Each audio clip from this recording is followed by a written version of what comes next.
आज सावरिया जी की जो इनर डिसिप्लिन बुक है उसमें से कुछ पढ़ेंगे और समझने का प्रयत्न करेंगे।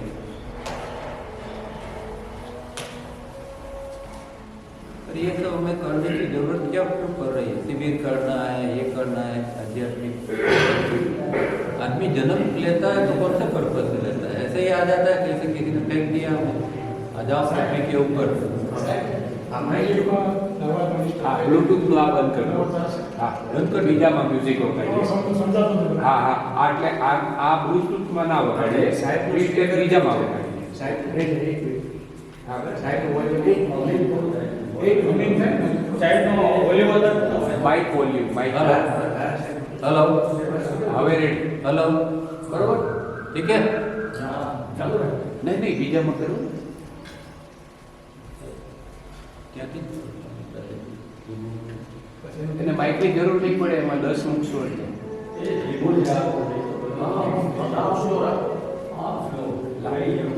थोड़ा धीमो करना है, वॉइस धीमो। फ्री ऐसे अभी बोला और तकलीफ चालू हुआ।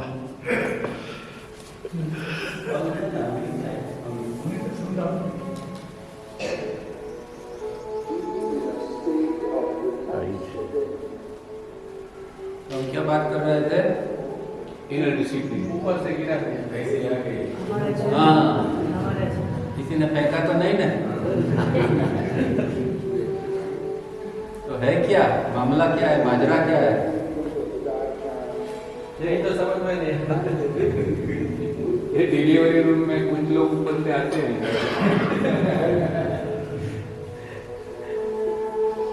तो जन्म लेने का पर्पस तो कोई होगा ना, कोई देखो धीमो ये जन्म मरण का चक्कर है, ऐसे हमारे शास्त्र संतों कहते हैं। इसका मतलब ये हुआ कि हमने पहले भी कई बार जन्म तो ले चुके हैं, अब जन्म लेते हैं और मरते हैं, जन्म लेते हैं मरते हैं, ये चक्कर क्या है और ये कभी खत्म होगा कि नहीं? तो फिर से क्यों जन्म लेना पड़ता है? तो कुछ कुदरत का क्या प्रोविजन उसमें होगा? क्या है तुम्हें? जरा पुराने लोगों को बोलने दो। अरे सॉरी, नए लोगों को। सबसे नए ऊना वाले. हाँ,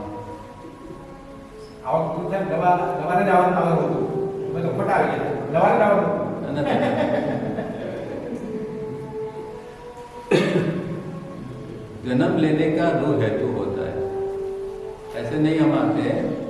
हालांकि न हमें याद है न किसी ने हमें बताया है, पर ये तो कुछ पढ़ते हैं, कुछ संतों को मिलते हैं, तब पता चलता है कि हाँ कुछ ऐसा हो सकता है। तो दो पर्पज है, एक जो है उसको कहते हैं टू राइज इन कॉन्शियसनेस, मतलब कि जो चैतन्य है, हमारी गति चैतन्य की ओर हमेशा होनी चाहिए। जन्म इसलिए लिया क्योंकि हमारे अंदर जो चैतन्य पड़ा है वो चैतन्य की ओर हमारी दृष्टि नहीं है और चैतन्य की ओर हमारी गति नहीं है। तो चैतन्य खुद आता है जन्म लेने, और चैतन्य इसलिए आता है कि उसको राइज होना है। तो उसके लिए हर जन्म में हमें ये मौका मिलता है कि भाई आप जाओ उधर, थोड़ा प्रयत्न करो और आपकी चेतना को और उठाओ। पर जन्म होता है और संसार में फंस जाते हैं, भूल जाते हैं, कोई याद नहीं कराता है और जीवन खत्म हो जाता है। फिर दूसरा जन्म, तीसरा जन्म, हर एक जन्म ऐसा चलता रहता है और ये चीज कभी भी बनती नहीं है। फिर कभी कोई संत मिल गए या कुछ प्रारब्ध जाग गया और कोई ये लाइफ मिल गई और कुछ करना चालू किया, तो धीरे धीरे धीरे करके हमारी दृष्टि फिर लौट जाती है। और दूसरा पर्पस है रिडम्पशन। रिडम्पशन माने ऋण मुक्ति। हम जन्म लेते हैं तो कोई माँ बाप है, कोई हमारे भाई बहन है, कोई और रिश्तेदार है, फिर शादी होती है तो बीवी बच्चे या पति ये सब होते हैं। तो कैसे ये सब ऐसे ही एक्सीडेंटली मिल गए? इसके पीछे कुछ है, कुछ होगा ना कुछ, उसको क्या कहते हैं? ऋणानुबंध, ऋण अनुबंध। ये ऋण है, ऋण समझते हैं ना, देवू चुकते करवा प्राय। तो ये ऋण का अनुबंध है, अनुबंध मतलब जोड़ना। तो ऋण का अनुबंध से हम एक दूसरे के साथ जुड़े हैं और ये चुकता करना है। तो प्रॉब्लम ये है कि ये बेहोशी इतनी है कि हम चुकता करने के बदले 2 गुना 3 गुना उसको बढ़ा के छोड़ते हैं। जब मर जाते हैं तो ये और बढ़ जाता है चुकता करने के बदले। तो जब तक ये पर्पस से हम जीते नहीं है तो फिर इंसान और पशु में क्या फर्क है? पशु भी ये सब कुछ नहीं सोचता है। अगर हम भी नहीं सोचेंगे तो फिर फर्क क्या पड़ेगा? तो कुछ सोचना चाहिए, कुछ प्रयत्न करना चाहिए कि भाई चलो जो हम ऋणानुबंध से जिनसे मिले हैं, इकट्ठे हुए हैं, तो कितने प्रेम से जीते हैं कि वही सुबह से लेके शाम तक तकरारी, हमारा ईगो हर जगह पर हमें अहम हर जगह पर हम निकालते रहते हैं। मैं जो कहता हूँ वही होना चाहिए, ये मेरा घर है, ये मेरा ये है। तो अहम आदमी का जो है वो जहाँ अहम है वहाँ कोई आध्यात्मिक यात्रा नहीं होती है। पहले तो अहम को शांत करना पड़ता है, कम करना पड़ता है। जाता नहीं है और उसको थोड़ा ढीला करना पड़ता है, छोड़ना पड़ता है। हम कब चुकता है कि कोई सामने वाला कुछ कहता है और हम एग्री हो जाते हैं, हमको दुख लगता है, पर वो हम टूटता है, वो धीरे धीरे छूटता है। पर हम कभी एग्री होने के लिए तैयार नहीं होते। ज़्यादातर तो हमारा नहीं, मैं जो कहूँ वही होना चाहिए, तो बंधन बढ़ता जाता है। और अनेक जन्म 84 लाख शास्त्र तो कहते हैं 84 लाख जन्म के फेरे हैं। ये चलता रहता है खेल। कभी अंदर से एक इससे उब जाना चाहिए, बोर हो जाना चाहिए कि ये क्या है ये चक्कर, इसमें से कभी मुक्ति मिल सकती है कि नहीं, कभी मैं इससे मुक्त हो जा पाऊंगा कि नहीं, कि यही करना है सारी जिंदगी। और जब मृत्यु नजदीक आती है तो एक बड़ी सी निराशा होती है कि मैंने जिंदगी में किया क्या, पैसा कमाया, नाम कमाया, ये किया, वो किया, पर अंदर की यात्रा कितनी की मैंने। तो जीव को एक दुख होता है कि मैं आया था किस लिए और मैंने क्या किया। ये सोचना चाहिए और इसके लिए हमें कुछ करना चाहिए।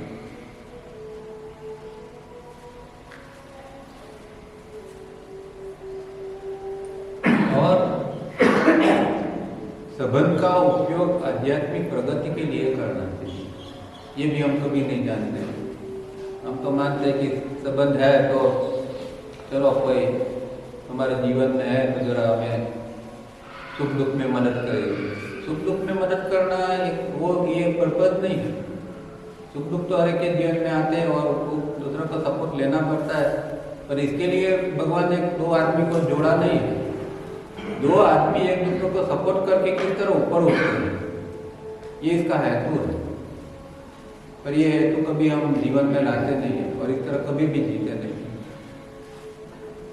और ये तावड़िया जी ने इस तरह जी के बताया, वो भी गृहस्थी थे, उनके भी संतान थे, तो इस तरह जी के बताया।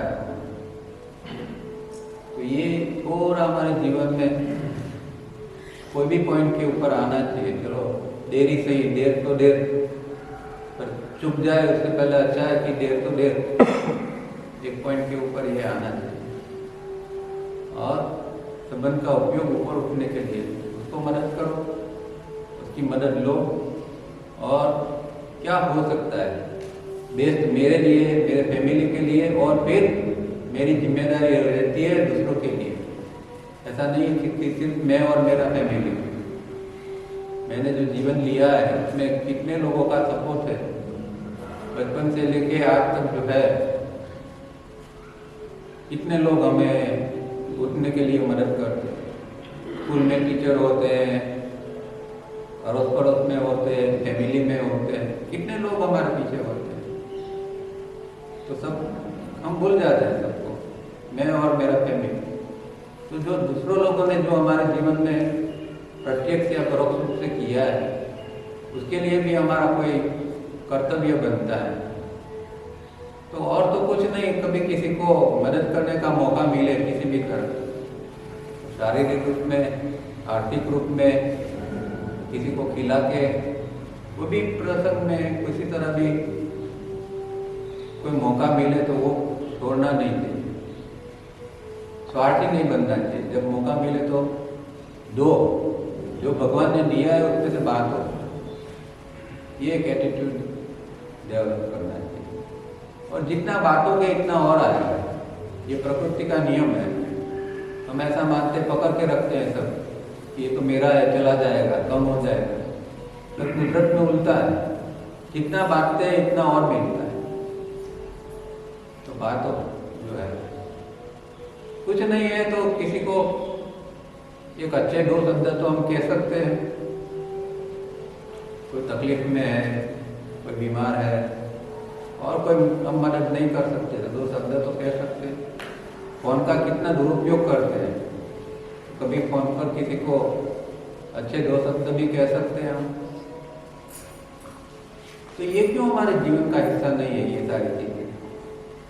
बस स्वार्थ के अंदर हम जीते हैं सुबह से शाम तक, मैं और मेरा, इससे आगे और कुछ नहीं। तो फिर भगवान भी इतनी ही मदद करेगा हमें। ठीक है, थोड़ा कुछ पढ़ते हैं। सोचना, जीवन को सीरियसली लो, ये मजाक नहीं है। जीवन मिला है उसको मजाक मत करो, सीरियसली लो। और जीवन है ना, बहता पानी जैसा है, हम पकड़ नहीं सकते। जो गया तो गया, बहुत सीरियसली लो।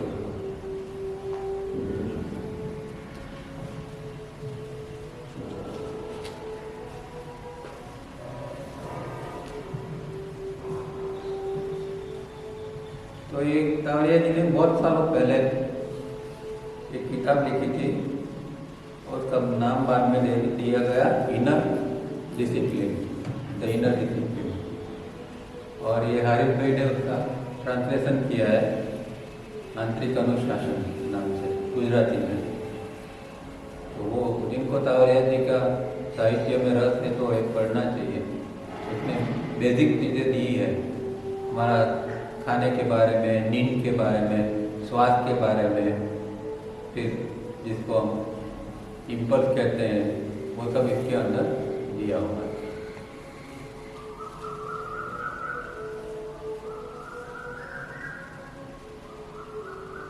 उसका टाइटल है breathing and its relationship to consciousness and life. तो जो श्वास है, हमारा श्वास तो 24 घंटों चलता है, उसका श्वास क्या हमारे कोई अंदर की यात्रा में, आध्यात्मिक यात्रा के अंदर उसका हम उपयोग कर सकते हैं, या उसका संबंध हमारी कॉन्शियसनेस के साथ क्या है? हमारा अंदर का तत्व है चैतन्य, उसके साथ चैतन्य और जीवन के साथ में ये हमारा श्वास क्या का संबंध है? क्या श्वास का हम अभी कुछ अंदर के यात्रा के लिए उपयोग कर सकते हैं?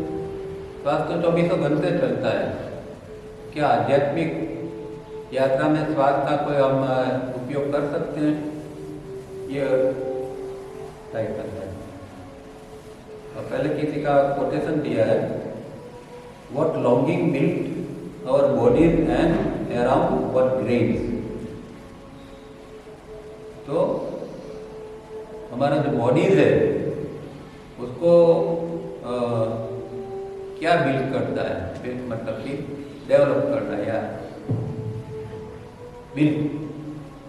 तो कौन सी लॉन्गिंग मतलब अभिलाषा, कौन सी अभिलाषा है कि जो हमारा बॉडी और बॉडी के लिए जो जरूरी ग्रेन है, मतलब खाना पीना, फूड, उसके लिए कौन सी चीज़ है जो हमें कौन सी चीज़ की अभिलाषा हमें करनी चाहिए? ये किसी का कोटेशन उन्होंने यहाँ दिया है। तो बाद में ये बात आती है कि व्हाट बिल्ड बॉडी है ना, इसका मतलब क्या कि कितने प्रकार के फूड है। कितने प्रकार के फूड से हमारे बॉडीज चलते हैं, फिजिकल बॉडी, एस्ट्रल बॉडी, जो अलग अलग है, तो इनका फूड क्या है, वो कोटेशन का पर्पस है. It is true that when cosmic consciousness takes birth within man, all sense of sin and shame are crushed, as well as sense of good and evil, and would annihilate efforts and labors of will, but human activity will continue. यहाँ भी एक कोई किसी का quotation लिया है और हाँ इट इज ट्रू, मतलब ये कोटेशन सही है. क्या कहते हैं? Cosmic consciousness takes birth within man. तो हमारे अंदर कॉस्मिक कॉन्शियसनेस जो है वो हमारे अंदर जन्म लेती है. कॉस्मिक कॉन्शियसनेस क्या है? गुजराती में क्या कहेंगे एक शब्द में? जीवन, दिव्य चेतना, परमात्मा. हमारे अंदर जो है वो इंडिविजुअल है, वो कॉस्मिक है. Universal divine. Universal divine mind भी एक कॉस्मिक कॉन्शियसनेस है, पर कॉस्मिक कॉन्शियसनेस जो परम तत्व जो है, जो सत्यम से लेके जो आता है, सत्यम तत्व, जिसको डिवाइन होलनेस कहते हैं. तो डिवाइन होलनेस जो है वो कॉस्मिक कॉन्शियसनेस. और वही तो क्या कहा आगे बताते हैं ना, टेक्स बर्थ विद इन. तो कौन अंदर आता है? आत्मा आता है. तो परमात्मा का एक अंश आया ना, डिवाइन फ्रैगमेंट, डिवाइन होलनेस का अंश है. मतलब परम तत्व का अंश, आत्मा तत्व हमारे अंदर विद इन मैन, हमारे अंदर आता है. All senses of sin and shame are crushed. सब वहाँ क्रश हो जाता है, खत्म हो जाता है. क्या? सीन. जो सीन के लिए जो एक हमारे सीन मतलब पाप. तो वहाँ कुछ वो जन्म लेता है तो पाप पुण्य कुछ नहीं है वहाँ. वो जब जन्म लेता है वो न सीन है, न गुड है, न इविल है, as well as sense of good and evil. तो ये कई कल्ट ऐसा कहते हैं कि human body can exist without आत्मा. There are bodies without. Is it possible that without Atma human body is there? हाँ, but that is in Janaloka. In a Janaloka. In Janaloka, the whole of in the existence, he has to take body in according to Loka. But without Atma, physical body is not possible. नहीं, physical without physical body is possible. Without Atma. Without Atma, physical नहीं, but now once there is a human physical body, that means there has to be Atma. of course, That's what. 100%. There are many cults who say it is possible to have human body, no need of Atma at all. There is nothing like Atma, and so that's what I want to. That is animal. If there is no Atma, then maybe physical form, but even it is say animal. But physical form is possible. नहीं, not possible. ये physical body देने का purpose है, हमारी यात्रा के लिए ये दिया हुआ है ना, कि physical to astral, astral to mental, divine fragment. तो ये स्टेप्स है. I mean the explanation with Tavaria he has given of human existence, such a clarity hardly any of the other enlightened person has given. This is the only, and it is a correlation with the medical science, as if Tavaria was a super doctor and as he knew everything pertaining to medical science. बिल्कुल सही. So इसलिए ये it is very confusing. There are many people, many enlightened masters also, who say that without Atma human body is possible. Because one thing is that Tavaria ji could see each and everything, and second thing, he could connect with direct cosmic consciousness as well as Chitti. He visited all locals. He visited, and that is what he has written. मतलब कि जो कहते हैं ना कि भाई वो diagram की दृष्टि से देखिए तो जब 3D के स्टेज में व्यक्ति आती है तो डायरेक्ट वो चित्ती शक्ति के साथ कम्युनिकेट, अब पूरा का पूरा ज्ञान है, ब्रह्मांड का ज्ञान वो चित्ती के पास है और चित्ती से आप फर्स्ट हैंड नॉलेज कोई भी ले सकते हैं। तो तावड़िया जी ने जो लिखा है वो चित्ती से लिया हुआ फर्स्ट हैंड नॉलेज है और जो लोग चित्ती से इस तरह कनेक्ट नहीं हो पाते वो नहीं लिख सकते और जान भी नहीं सकते। तो इतनी हायर ये भी होनी चाहिए कि इस तरह चित्ती के साथ कम्युनिकेट करके ये ज्ञान को फर्स्ट हैंड नॉलेज की तरह ले सकते। That is the only way, ये ज्ञान पाने का ये एक ही रास्ता है। तो ये तावड़िया जी ने भी कुछ बुद्धि से नहीं लिखा है, ये सब उन्होंने देखा है, अनुभव किया है और लिखा है, खाली कोई कल्पना से नहीं लिखा है, बुद्धि से नहीं लिखा है। तो यहाँ जो बात आती है वो क्या है कि ह्यूमन बीइंग जो है उसके अंदर आत्म तत्व जन्म लेता है, आता है उसके अंदर, और जब वो आता है तब अच्छा बुरा जो है वो सब कुछ खत्म हो जाता है। सेंस ऑफ सीन, पाप की भावना, गुड और इविल, ये सब भावना ये सब खत्म हो जाती है। And would annihilate efforts and labours of will, अब वहाँ मनोबल की भी जरूरत नहीं, वो उसका भी नाश हो जाता है, एफर्ट्स की भी जरूरत नहीं। वहाँ जो स्थिति है वो वहाँ लेबर एफर्ट वो भी सब एनिहिलेट हो गए, सब खत्म हो गए, but human activity will continue. अब आत्मा तत्व का जिसने दर्शन किया, ये स्थिति की बात है, तो यहाँ अच्छा बुरा सब खत्म उसके लिए हो जाता है और फिर भी वो जन कल्याण के लिए या उसका जो रिडम्पशन होगा उसके लिए वो एक्टिविटी तो करता रहेगा, एक्टिविटी विल कंटिन्यू। तो ये किसी का कोटेशन उन्होंने यहाँ लिया है और ये बात है। All forms of consciousness and life, whether lower or higher, live by a peculiar and different way of breathing and also be coding and decoding the incoming impulses and the outgoing reactions or thoughts। क्या कहते हैं? चैतन्य जो है या जिसको चेतना कहेंगे, क्योंकि इधर कहाँ हायर और लोअर, तो लोअर में कॉन्शियसनेस नहीं जाती, लोअर के अंदर चेतना जाती, मतलब आत्मा तत्व लोअर के अंदर नहीं जाता है। इसलिए all forms of consciousness and life whether lower और हायर, किसी भी प्रकार का जीव है, चाहे वो मनुष्य है या प्राणी है या और किसी भी प्रकार का मनुष्य है, वो सबको एक विशिष्ट रूप से श्वसन उसका होता है।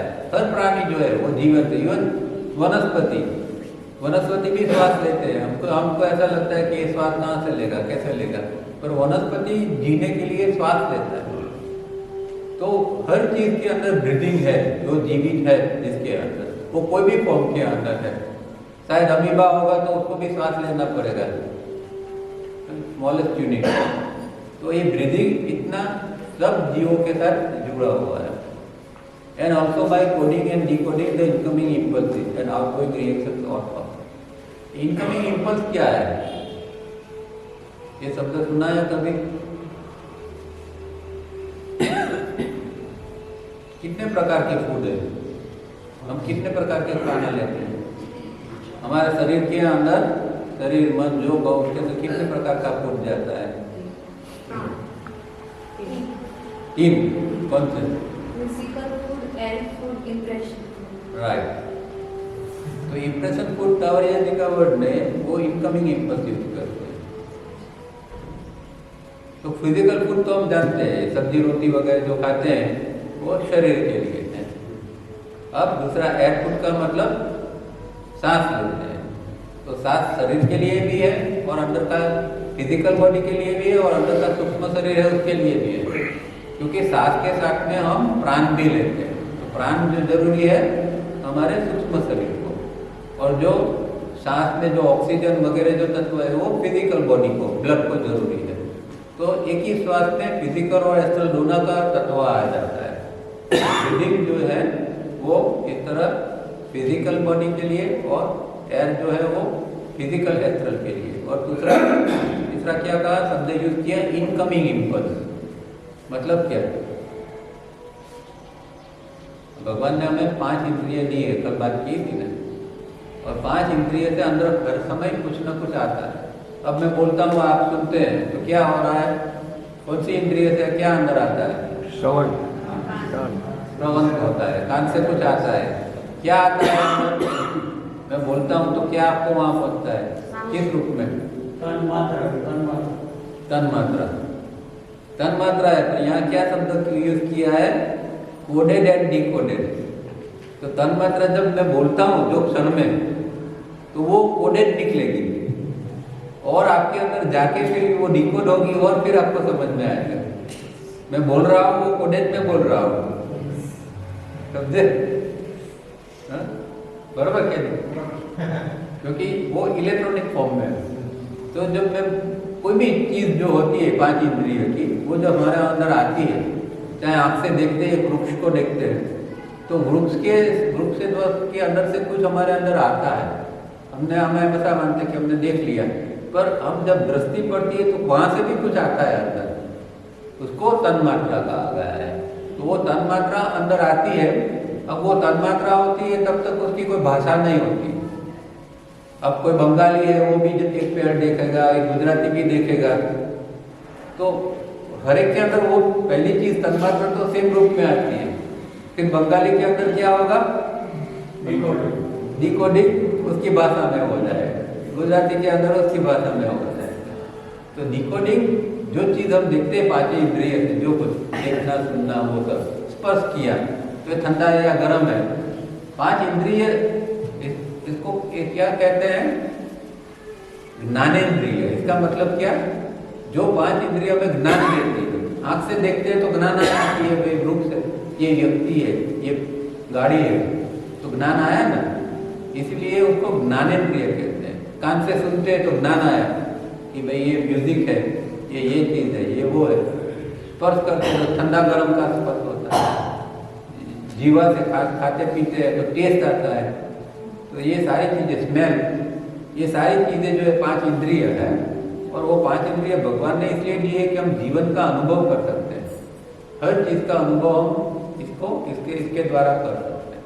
तो आता है क्या, तन्मात्रा, जिसको अंदर आता है। यहाँ इंग्लिश में शब्द यूज किया इनकमिंग इम्पल्सिव। वो तन्मात्रा अंदर आती है, उसके द्वारा हमें नॉलेज मिलता है कि ये चीज ये है, बराबर।